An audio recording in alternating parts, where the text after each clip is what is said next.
Hello everyone, welcome to my cooking video. কেমন আছেন সবাই? আশা করছি সবাই অনেক বেশি ভালো আছেন, আর আমিও অনেক অনেক বেশি ভালো আছি। ঘ্রাণেই অর্ধেক ভোজন। মনে হচ্ছে ভিডিও এডিটিং করার সময় ঘ্রাণটা এখনো পাচ্ছি। যা টেস্ট হয়েছিল না! তো চলুন কিভাবে রান্না করলাম রেসিপিটি শেয়ার করি।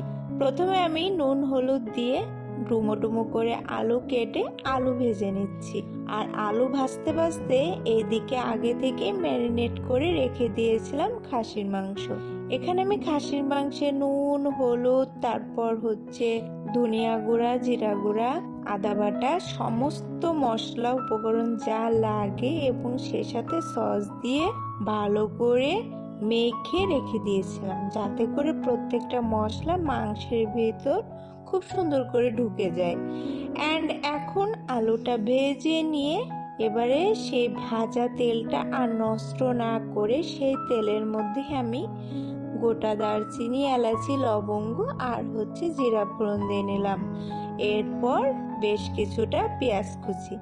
আসলে যে কোনো মশলা ফোড়ন দিলে খাবারের টেস্ট দ্বিগুণ বেড়ে যায়। আপনি যখন কোনো কিছু রান্না করবেন, মশলা ফোড়ন না দিয়ে রান্না করবেন এবং মশলা ফোড়ন দিয়ে রান্না করবেন, দুইটার মধ্যে দেখবেন অনেক পার্থক্য।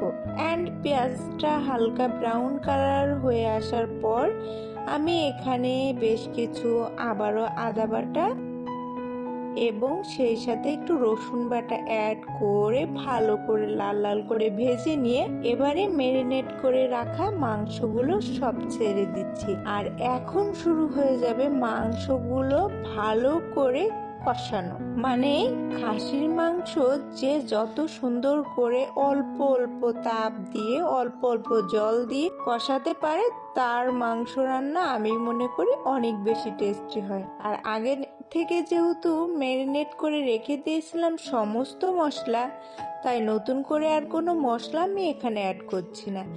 এখন শুধু হালকা করে ঢেকে হালকা করে একটু একটু জল দিয়ে এভাবেই ভালো করে মিশিয়ে কষিয়ে রান্না করব।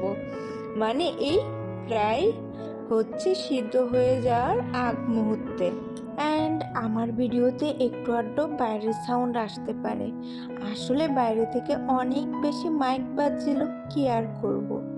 আর এবারে মাংসটা যখন আধা সিদ্ধ হয়ে গিয়েছে, তখন আমি দিয়ে দিলাম বেশ কিছুটা লেবু চিপড়িয়ে। লেবুর রস কিন্তু স্বাদটাকে টেস্ট ব্যালেন্স রাখে।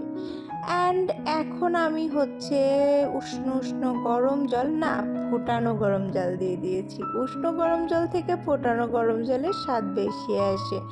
অ্যান্ড ফোটানো গরম জল দিয়ে তার মধ্যে ওই যে ভেজে রাখা আলুগুলো দিয়ে দিয়েছি।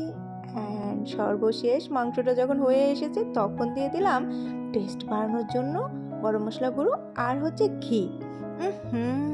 সেই টেস্ট দারুণ হয়েছে, কিন্তু অবশ্যই একবার ট্রাই করে দেখবেন। অ্যান্ড দেখা হচ্ছে নেক্সট ভিডিওতে। টাটা।